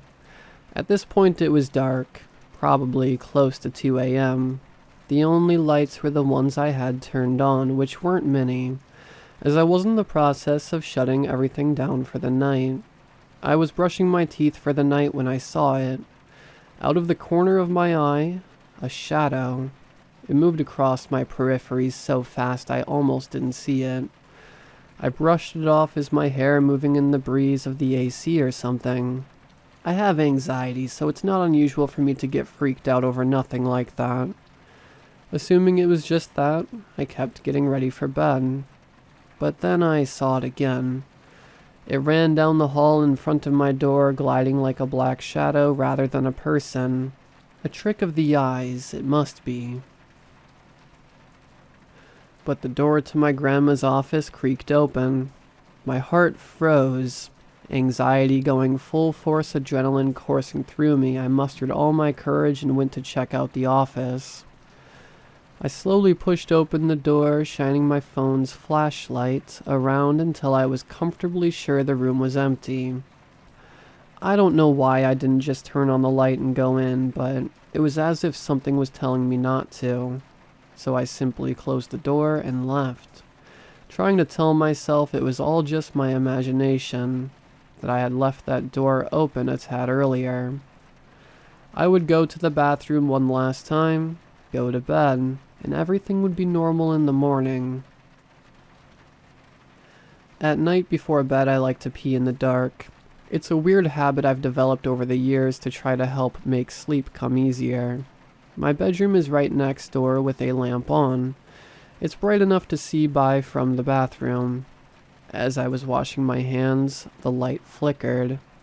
Instinctively, I turned to look. I wish I hadn't. There was nothing in the hallway, but when I turned back, something was different. My blood felt like ice in my veins as I tried frantically to both find the difference and stay calm enough to sleep. And that's when I noticed my reflection in the mirror. It was staring at me. No, not just at me. Into me.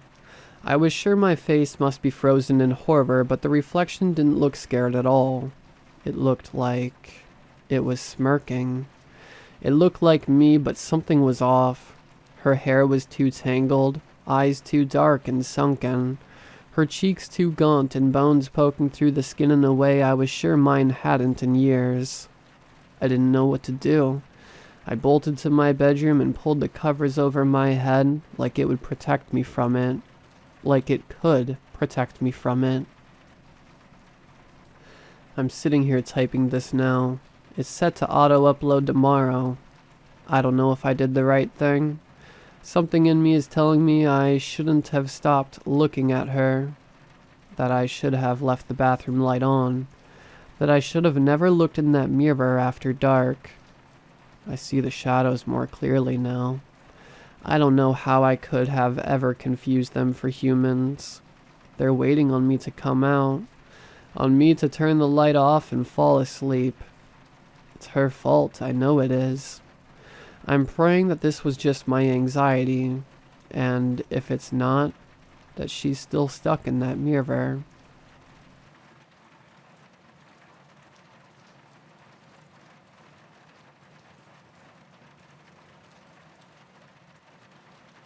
Growing up, I spent a lot of time with my uncle. I'd always ask for a scary story before bed, and I'd typically get my request.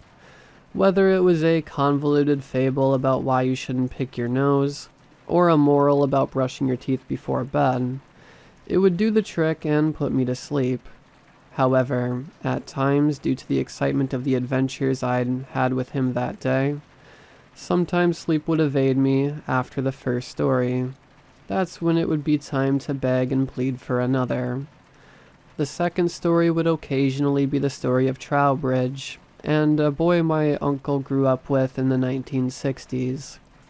This story would almost always do the opposite, and make the shadows in my room seem larger. Sleep would be nearly impossible to me after my younger ears would hear the tale of Trowbridge. This is my attempt to retell the story, and explain why it came back to my mind again after many years. My Uncle Tommy grew up in a well-known Midwestern urban sprawl in the 1960s. This place was like the Wild West, but with snow. Uncle Tommy was a proud local to the area, running around with slicked back hair and a leather jacket. Tommy and his friends would harass business owners and snatch cartons of cigarettes from party stores. My uncle was a petty thief and a small-time criminal. Lots of people lived this way at the time, and almost all of them ended up moving on in life and becoming more than what they were as delinquent teenagers. My uncle had a guy he ran with in his group of adolescent thugs. His name was Jeff, and he's somewhat of a local legend. Jeff was a lot softer than the other boys, but his family had money. With that money, Jeff would treat the guys to beers and other fine things that were harder to get their grubby hands on. So even though Jeff didn't have a penchant for tomfoolery, and being a general nuisance, he was accepted among the guys and my uncle. There came a day when Jeff hadn't been around with my uncle and his friends, so they decided to try and squeeze a case of beer out of the local party store. Unlike the other store owners, though, this one was no pushover. When the group of teenage boys exited the store with the beer, the owner chased them out with a shiny new double-barrel shotgun. The portly man couldn't keep up with the spirited teenage boys, but he did take note of their dark hair and crisp leather jackets. Later that night, the man was driving home down Trowbridge, toting that brand new shotgun in his Pontiac. On that particular evening, Jeff happened to be sitting on Trowbridge, smooching with the girl from a nearby neighborhood. The store owner saw red as he recognized the jacket and slammed the brakes. The man stepped out of his car and descended on the couple. They both sat, legs dangling over the edge, holding hands. The man began to shout and shove the gun in Jeff's face as he turned around. In shock, the girl screamed, and when she attempted to get to her feet to scramble away, lost her footing and fell 70 feet below. This did not kill the girl immediately. Jeff screamed her name as he watched her writhe below. It was the last image he saw before the shop owner blew Jeff's brains out all over the rusty metal bars of the bridge. They would both die that night at the bottom of that bridge, according to local legend. Months went by, and the man escaped justice. My uncle found himself walking that bridge every so often, thinking of Jeff and his girl. My uncle had come to learn her name was Penny, and they'd been seeing each other for quite some time. According to my uncle, it was the first Halloween after the pair had met their end at the bottom of that bridge when he found himself stumbling drunkenly down the bridge. As he ascended onto it, my uncle saw a stationary headlight staring back at him. Drawing closer, he noticed the vehicle they belonged to never moved. When he made it to the car, he recognized the bright red Pontiac as belonging to the owner of the party store he'd robbed with his friends the day Jeff died. Blood boiling, my uncle looked around, ready for a fight. Looking over the edge, my uncle spotted the man. The store owner was laying at the bottom of the bridge, splayed out over the train tracks below. Next to the man was a spectral pair of bystanders, holding hands and staring intently at my uncle. Uncle Tommy wasted no time, running as fast as he could over the bridge and back home. It's been 60 years since then, and the town we live in has changed a lot. Urban legends have come and gone, but this one has stayed the same. I'd always doubted my uncle's actual involvement in the story, as it didn't make a lot of sense to me. However, recently the train tracks below the bridge have been converted into a bike trail. I ride under it several times a week. We also lost my uncle this year, and tonight was my first Halloween without him. Or it would have been. As I made my way home after a long night out with my friends, I decided to take the bike trail. As I approached Trowbridge from below, I saw something unmistakably paranormal. 4 alabaster white figures stood on that bridge looking down at me, with black cavernous holes in place of eyes. A young boy, a young lady, a portly man, and a familiar elderly form. I gulped as I stared up at them, and they seemed to flicker in and out of existence. Whispers began to fill my ears, and the temperature dropped. Like a glitch on a film, the quartz hat flickered out of existence on the bridge and reappeared before me. I let out a guttural moan and took off running in the opposite direction. I ran like never before, glancing behind me, checking to make sure I wasn't followed. I wasn't. When I made my way to the street, I called my boyfriend to pick me up. When he did, he asked me if I'd had too much to drink. I just nodded and stared ahead numbly. I will never go to Trowbridge again, and next Halloween, I'm staying in.